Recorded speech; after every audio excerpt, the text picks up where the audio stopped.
चौक में, जहां पंचायती राज के कर्मियों द्वारा धरना प्रदर्शन किया जा रहा है अपने संविदा विस्तार की मांगों को लेकर के। हालांकि इनके धरने की शुरुआत 17 दिसंबर से ही हो चुकी थी, जो पुराने विधानसभा में की गई थी, जहां 29 दिसंबर को प्रशासन द्वारा वहां भगाए जाने के बाद से उन्होंने 29 दिसंबर की रात से ही पुनः यहाँ बिरसा चौक में अपने धरना स्टार्ट किया, फिर से करना। आप देख सकते हैं कि यहाँ 29 दिसंबर से ही ये लोग धरने पर बैठे हुए इस खुले आसमान के नीचे ठंड में इन लोग लगातार सरकार से गुहार लगा रहे हैं अपने मांगों को लेकर के कि सरकार उनकी मांगों को पूरा करे। लेकिन अभी तक आज 29 तारीख से आज इतने दिन हो गए, फिर भी सरकार इनकी मांगों को नहीं सुन रही है। ऐसे में इन कर्मचारियों का क्या कहना है, आइए कर्मचारियों से बात करते हैं और इनकी परेशानियों को जानते हैं। कब से बैठे हुए आप लोग? जी, क्या क्या मांगे हैं आप लोग? देखिए, हम लोग की संविदा जो है 31 दिसंबर को समाप्त हो चुकी है और हम सभी का एक ही मांग है कि हम सभी को 15वें वित्त आयोग में और सेवा अवधि को विस्तार कर पंचायती राज में समायोजित किया जाए। इसके लिए लगातार हम लोग 17 तारीख से धरना कर रहे हैं और आंदोलन कर रहे हैं। बीच में आलमगीर आलम साहब के द्वारा हम लोगों को आश्वासन भी दिया गया। अभी 2 दिन पहले डायरेक्टर महोदय के द्वारा भी आश्वासन दिया गया कि आज नई वैकेंसी निकालेंगे, उसमें आप सभी को मतलब प्रेफरेंस देंगे, लेकिन उम्र में प्रेफरेंस नहीं देने को बोला गया, जिसमें अधिकतर लोग की नौकरी चली जाएगी। तो केवल हम लोगों को बहलाया फुसलाया जा रहा है ताकि हम लोग इस आंदोलन को समाप्त कर दें, परंतु हम सभी की मांगे जब तक पूरी नहीं होगी तब तक हम सभी इसी खुले ठंड में खुले आसमान के नीचे बैठे रहेंगे और जब तक हम लोगों की जो मांगे हो पूरी नहीं होगी, मरते दम तक हम लोग लड़ने के लिए तैयार हैं। और आज शाम 7 बजे हम सभी पुनः एक बार अंतिम बार हम लोग कैंडल बिरसा मुंडा भगवान के समक्ष हम लोग कैंडल जलाकर एक बार पुनः उम्मीद का दिया सरकार से जलाना चाह रहे हैं कि सरकार हमारी बात निवेदन पूर्वक सुन ले, क्योंकि आप ही के द्वारा और आप ही के साथ हम लोग कदम से कदम मिलाकर चलने वाले कर्मी हैं। हमारे निवेदन को सुन ले, हमारी बातों को सुन ले और हम सभी को 15वें वित्त आयोग में सेवा अवधि विस्तार कर पंचायती राज में समायोजन करें।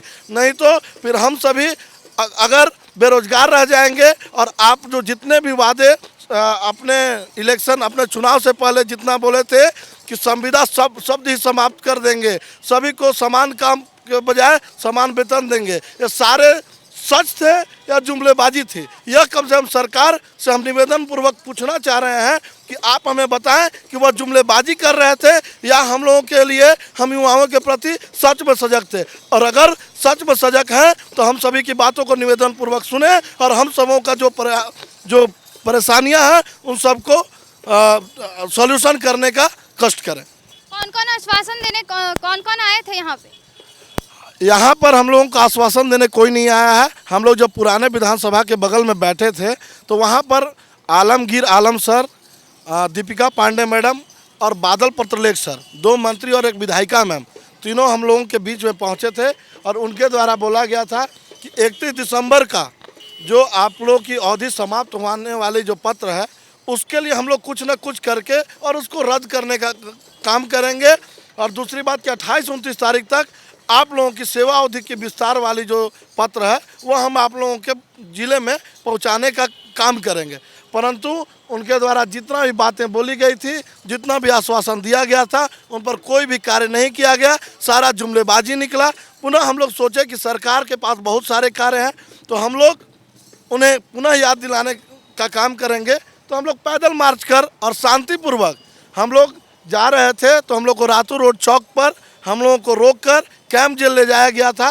परंतु मैडम हम लोग बेरोजगार हो गए थे, तो बेरोजगार होने के बाद हम लोग करते क्या, घर में भी जाकर क्या मुंह दिखाते। इसीलिए हम लोग सोचे कि ठंड में ही रहना पड़े, जहां भी रहना पड़े हम लोग रहेंगे। फिर पुनः हम लोग को जब कैंप जेल से छोड़ा गया हम लोग पुराने विधानसभा के बगल वाले मैदान में बैठे, परंतु एसपी साहब और थाना प्रभारी के द्वारा बलपूर्वक हम लोगों को वहाँ से जब टेंट लगाए थे तो कबाड़ कर हटा दिया गया।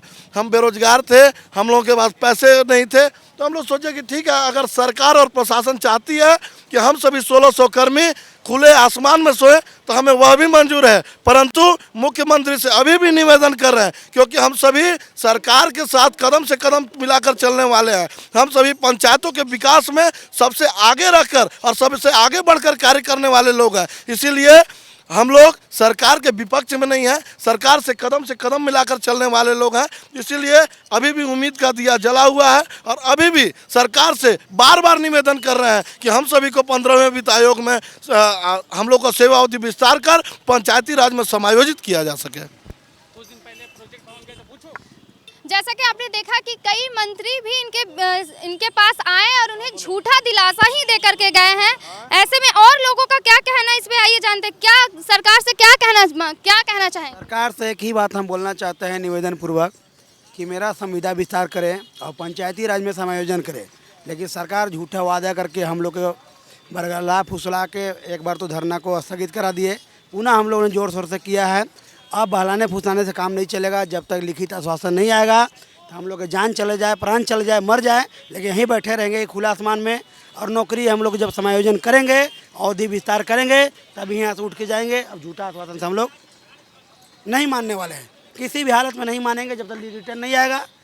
तो ये बात का कोई अब सरकार से भरोसा हम लोग को उठ गया, अब उम्मीद नहीं रह गया है। लेकिन फिर भी आशा करते हैं, इतने सारे कर्मी हैं, बहुत लोग कई बार बीमार पड़ गया, अस्पताल गया यहाँ से होकर के, लेकिन सरकार का मैंने पता नहीं कहाँ क्या चीज़ सोच रहा है, क्या सोच रहे हैं नहीं सोच रहे हैं वो जाने। लेकिन हम लोग का संविदा विस्तार नहीं करेंगे तो हम लोग यहाँ से नहीं उठेंगे। जब तक रिटर्न नहीं आएगा नहीं उठेंगे। आश्वासन तो बहुत मिलता है लेकिन इसका कोई सही परिणाम नहीं निकल रहा है। और क्या बोलना चाहेंगे? बात होगी, बहुत हम लोग जो है अनुनय विनय मार्च बहुत कुछ किए, ठीक है, धरना पर बैठे, विधानसभा के सामने बैठे, यहाँ बैठे हैं 15 दिन से। लेकिन अब सरकार को सीधी चेतावनी, वहाँ से आप लोगों को क्यों हटाया गया था? बस सरकार डर रही है हमसे, डरने के चलते हटा रही है। और क्या, हमसे सीधा है कि अब ये इतना सारा युवा है, 1600 युवा है, डरेगी नहीं सरकार तो कहाँ जाएगी? डरा के हम लोग को वहाँ से भगा रही है। एक दिन हम लोग को पकड़ के कैंप जेल लेके गई है, रैली में से हम लोग को कैंप जेल पकड़ के ले गई है सरकार हमसे पूरी डरी हुई है। और वो डर अभी सामने और दिखेगा, उसका जो है ना तिलमिलाहट सरकार का पूरा दिखेगा। और एक बात सरकार याद रखे, हम पंचवर्षीय है तो आप भी पंचवर्षीय ही हैं। हम गए, आप भी जाइएगा। आपका जिस तरह हमारा संविदा जो है, हमारा संविदा 4 साल चल पाया, आप भी संविदा पे हैं, 5 साल के संविदा पे हैं। हम जो है कॉन्ट्रैक्ट कर्मी थे तो आप भी कॉन्ट्रैक्ट कर्मी हैं। ये मत समझिए कि आपका जो है आप परमानेंट है, आपका तो और 5 साल का ही है। लेकिन वो भी 3 लोगों की सरकार है, राजद, कांग्रेस और जेएमएम, तीनों हैं। तीनों मिल के वादा किए थे ना कि संविदा खत्म करेंगे। संविदा कर्मी को जो खत्म करने पड़े हुए हैं ना, ये कांग्रेस, जेएमएम और राजद तीनों झारखंड से खत्म हो जाएंगे, याद रख लीजिएगा। ऐसे नहीं चलेगा। हमारे भी 4 कर्मियां भी हैं, वही उनसे बात करते हैं। आपके घर की क्या हालत है? यहाँ आप लोग इतने दिन से धरने पर बैठे हुए, आपके परिवार की स्थिति क्या है? घर में तो बात करना बंद कर दिए, किस मुंह से बात करेंगे, क्या बात करेंगे?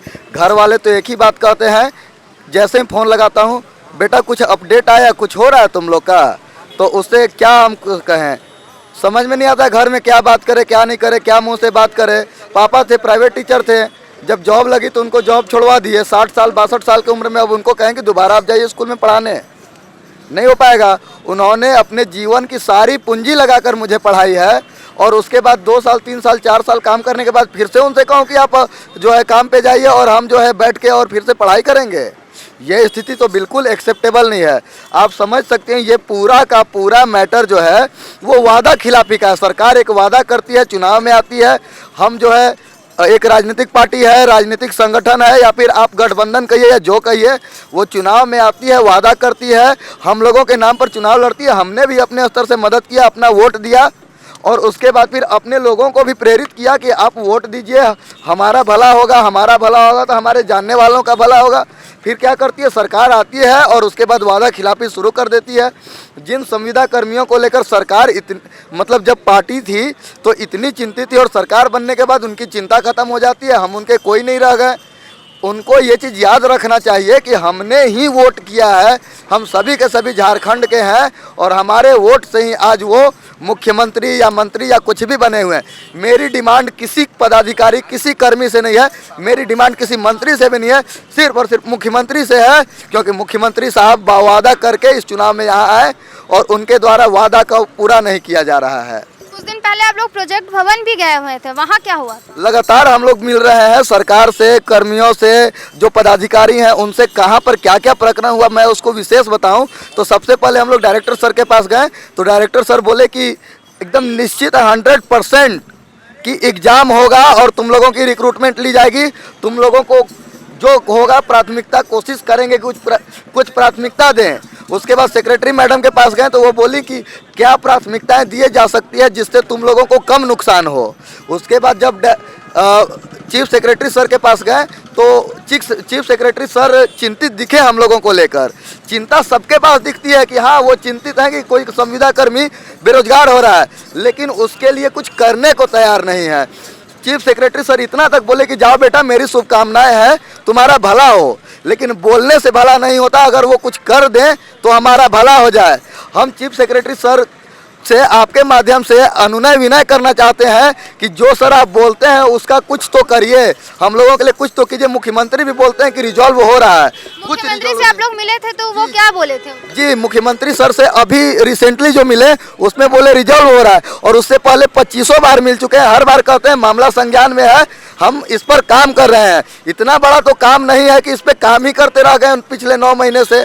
ये स्थिति एक्सेप्टेबल नहीं है। सरकार बोलती कुछ है, करती कुछ है, ये जो है चेहरा दिख रहा है और हम लोग इससे बहुत हताश, निराश हैं, बहुत दुखी हैं। ये स्थिति बनी हुई है कि पदाधिकारी के पास जाते हैं तो वो अपने स्तर से कहते हैं कि हम चिंतित हैं, मंत्री कहते हैं, केंद्र से चिट्ठी आ जाती है, उसके बाद भी पूरा नहीं होता है। तो कमी कहाँ पर है? कमी जरूर सरकार में है, सरकार के नियत में है, और नियत साफ करना होगा, हम लोगों के सामने साफ करना होगा, नहीं तो हम लोग जो है इसका जवाब देंगे। जैसे चुपचाप बैठे हुए हैं वैसे चुपचाप मर जाएंगे और उसके बाद इसी राज्य के जनता को, सरकार को जवाब देना होगा। और हम लोग नहीं रहेंगे तो ग्राम पंचायत का कैसे विकास होगा और उस ग्राम पंचायत की जनता से सरकार कैसे बात करेगी? आगे आप लोग क्या करने वाले हैं? हम लोग यहीं पे बैठे हुए हैं, क्या करेंगे? सरकार से लड़ने थोड़े आए हैं, लड़ेंगे नहीं। बस लड़ाई का हमारा यही तरीका है, संवैधानिक तरीका, और इसी तरीके से हम लोग सरकार से अपना जवाब मांगते रहेंगे कि आप मेरे लिए क्या कर रहे हैं। हम लोगों का तबीयत खराब हो रहा है, 25-30 लड़का लोग हॉस्पिटल में जमा हो गया है। बस सरकार क्या चाहती है? अपने बच्चों को मारना? अरे हम तो उनके बच्चे हैं, उनके राज्य के बच्चे हैं, मुख्यमंत्री के बच्चे हैं। क्या मुख्यमंत्री हम लोगों को मारना चाहते हैं? इन लोगों के बातों से तो हमें यही पता चलता है, जैसा कि आप लोगों ने इनके बातों को सुना, कि सरकार दिन पर दिन इनको ठग रही है और सिर्फ इन्हें झूठा आश्वासन दे रही है। पर इन लोगों ने भी ये तय कर लिया है कि जब तक सरकार इनकी बातों को नहीं मानेगी तब तक ये अपने जगह से नहीं हटेंगे। और ये दिन प्रतिदिन जब तक सरकार इनकी बातों को नहीं मानती, इनकी मांगों को नहीं पूरा करती है, ये यही दिन रात इस खुले आसमान के नीचे धरना करते ही रहेंगे और धरने पर बैठे ही रहेंगे। रांची से रिकी राज के साथ अवंतिका रॉय, दृष्टि नाउ।